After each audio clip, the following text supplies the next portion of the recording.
এখন আমি আবারও এবিটিএ সায়েন্স টেস্ট পেপারের ম্যাথমেটিক্সের কিছু প্রবলেম আলোচনা করব। আজকে আমি আলোচনা করব পেজ নম্বর 51-তে যে সমস্ত এমসিকিউ প্রবলেমগুলো রয়েছে তার সমাধান নিয়ে। তো এখানে এমসিকিউর প্রথম যে প্রবলেম তাতে বলা হয়েছে, মনে করো এ ইকুয়াল টু এবিসিডি এবং এফ এ থেকে এতে একটা অপেক্ষক সংজ্ঞায়িত করা আছে, এফ অফ এ সমান ডি, এফ অফ বি সমান এ, এফ অফ সি সমান বি এবং এফ অফ ডি সমান সি। তাহলে এফ ইনভার্স অফ বি কোন মানটা হবে?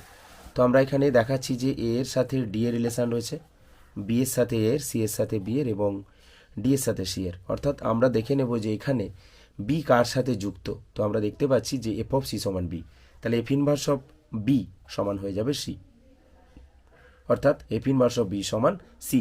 অপশান সি হয়ে যাচ্ছে কারেক্ট অ্যান্সার। নেক্সট দুইয়ের দাগে যেটা বলা আছে যে কস ইনভার্স অফ -1-এর সাধারণ মান কত হবে?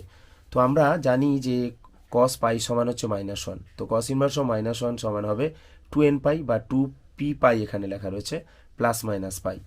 অর্থাৎ আমরা কারেক্ট অ্যান্সার হিসাবে আমরা এখানে নিয়ে নিচ্ছি, এনটাকে আমরা পি করে দিলাম কারণ অপশানে আমাদের পি দিয়ে রয়েছে, অপশান সি।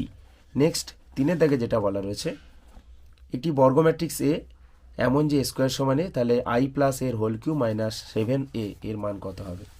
তো স্কোয়ার সমান এ আমাদের জানা আছে, আই প্লাস এর হোল কিউব, এটাকে ভেঙে দিলাম A cube plus 3a² B plus 3ab² plus B কিউবের আকারে। ভেঙে দেওয়ার পর যেখানে যেখানে স্কোয়ার রয়েছে সেখানে আমরা এ বসিয়ে দিলাম, আর এই কিউবটাকে ভাঙলাম এ স্কোয়ার ইন্টু এ আকারে এবং সেই স্কোয়ারের জায়গায় আবার এ বসিয়ে দিলাম। ক্যালকুলেশন করার পর আমরা পেয়েছি আই, অর্থাৎ অপশান এ হয়ে যাচ্ছে সম্ভাব্য কারেক্ট অ্যান্সার। নেক্সট 4 নম্বরে যেটা বলা আছে যে F of 2a minus x সমান minus of F of X হলে integration 0 to 2a F of X D সমান কত হবে? এটা আমাদের নির্দিষ্ট সমাকলনের যে ধর্ম রয়েছে সেখানে রয়েছে যে F of 2a minus x সমান আমাদের minus of F of x আছে, তাহলে আমি আই সমান ধরে নিলাম integration 0 to 2a F of x dx. স্বাভাবিকভাবে যেহেতু এফ অফ এক্স এর মানটা আমাদের F of 2a minus x রয়েছে, এখানে আমরা প্রপার্টি বা ধর্ম লাগিয়ে দিচ্ছি যে 0 to 2a F of 2a minus x dx. এটা আমরা জানি অলরেডি, এটা আমাদের ধর্মতে রয়েছে। আর এই মানটা আমাদের এখানে minus of F of x রয়েছে, বসিয়ে দিলাম, মাইনাসটা সামনে এলো। তো রেজাল্টটা দেখো, যেটাকে আমরা আই ধরেছিলাম সেটাই আসছে, শুধু সামনে একটা মাইনাস। তাহলে আই সমান মাইনাস আই বা 2i সমান 0, অর্থাৎ আই সমান 0। অপশান বি হয়ে যাচ্ছে আমাদের সম্ভাব্য কারেক্ট অ্যান্সার। নেক্সট আমরা 5 দাগে চলে যাচ্ছি। 5 দাগে বলা হয়েছে যে লগ এক্সের সাপেক্ষে এক্স স্কোয়ারের অবকল সহগ। তো আমরা লগ এক্সকে ইউ ধরে নিলাম এবং এক্স স্কোয়ারকে ভি ধরে নিলাম, তাহলে আমাদের দরকার ডিভি বাই ডিউ, অর্থাৎ লগ এক্সের সাপেক্ষে এক্স স্কোয়ারের ডেরিভেটিভ। আমরা ডিউ বাই ডিএক্স ক্যালকুলেট করেছি, ডিভি বাই ডিএক্স করে নিয়েছি, আমাদের দরকার ডিভি বাই ডিউ। তো এই ডিভি বাই ডিউকে আমরা লিখতে পারি dv by dx divided by du by dx. তো মানগুলো বসিয়ে দিলে আমরা পেয়ে যাচ্ছি 2x স্কোয়ার, অর্থাৎ অপশান এ হয়ে যাচ্ছে সম্ভাব্য কারেক্ট অ্যান্সার। নেক্সট আমাদের যেটা রয়েছে 6 দাগে যে লগ অফ সাইন এক্সের অবকল কি হবে? তো log of sine X D D X ও লগ অফ সাইন এক্স, লগের ডেরিভেটিভ কী হয়? 1 বাই আমাদের যে অপেক্ষকটা আছে সেটাই চলে আসে, তাহলে 1 by sine X into sine এক্সের ডেরিভেটিভ কস এক্স, অর্থাৎ আমরা পেয়ে যাচ্ছি cos X by sine X cot X. Option A হয়ে যাচ্ছে আমাদের সম্ভাব্য কারেক্ট অ্যান্সার। নেক্সট আমাদের বলা আছে যে 7 দাগে এফ অফ এক্স সমান m x minus sine x হলে একটি সমক্রমিক ক্রমবর্ধমান অপেক্ষক, অর্থাৎ আমাদের মনোটোনিক ইনক্রিজিং এফ অফ এক্সকে একটা বর্ধিষ্ণু অপেক্ষক ভাবতে পারি। তাহলে এখানে অ্যাকচুয়ালি ভুল আছে প্রবলেমেতে, এম এর মানটা কোন রেঞ্জে থাকবে সেটা চাওয়া হয়েছে সম্ভবত। তো আমি যেটা করেছি এখানে এফ অফ এক্স সমান m x minus sine x রয়েছে, এফ ড্যাশ এক্স বের করে নিয়েছি। ক্রমবর্ধমান হলে আমাদের কি হবে? ফার্স্ট অর্ডার ডেরিভেটিভটা গ্রেটার দেন 0 হবে। সেখান থেকে আমরা দেখিয়েছি যে এম এর মানটা কস এক্সের থেকে বড়, আর এটাকেই সাজিয়ে লিখতে পারি যে cos x less than M. আর আমরা জানি যে -1 less than cos x less than 1 হয়ে থাকে সবসময়ের জন্য, তাহলে আমরা এখান থেকে পেয়ে যাচ্ছি এম গ্রেটার দেন -1, অর্থাৎ অপশান এ হয়ে যাচ্ছে সম্ভাব্য কারেক্ট অ্যান্সার। এরপর 8 দাগে যেটা বলা আছে যে একটা সমতল দেওয়া আছে, একটা বিন্দু থেকে তার উপর লম্বের পাদবিন্দু দরকার। তো এই বিন্দুটা দেওয়া আছে 7, 14, 5, আর এটা সমতল দেওয়া আছে, এই লম্ব পাদবিন্দুটা আমরা পেতে চাই। একই ধরনের সমস্যা তোমরা পেতে পারো প্রতিবিম্ব বের করার ক্ষেত্রেও।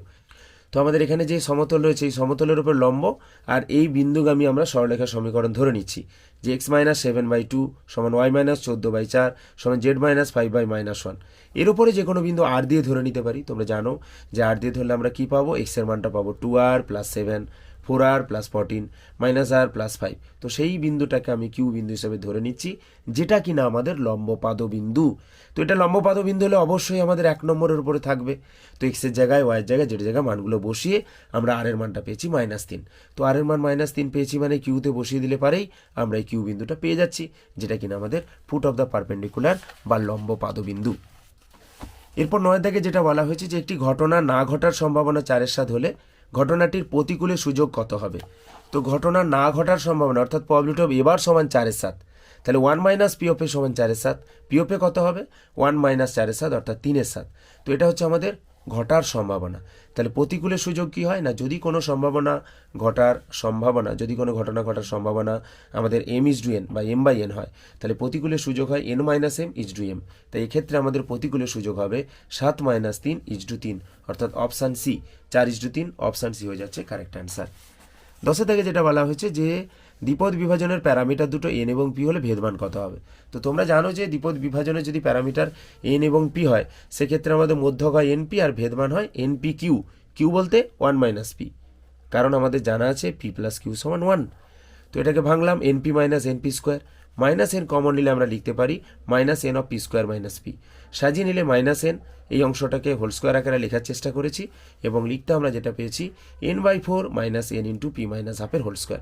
অর্থাৎ টোটাল রেজাল্টটা n/4 থেকে কিছুটা কমে যাবে। এটা যদি 0 হয় তাহলে n/4 এর সাথে সমান হবে, নাহলে n/4 থেকে কম হবে। তাই আমরা ভেদমানকে লিখতে পারি less or equal to n/4, অর্থাৎ অপশান বি হয়ে যাচ্ছে কারেক্ট অ্যান্সার। তো এখন আমরা এমসিকিউ পার্টটা আলোচনা করলাম, নেক্সট পার্টে আমরা বাকি প্রবলেম আলোচনা করব। ওকে, থ্যাঙ্কস ফর ওয়াচিং।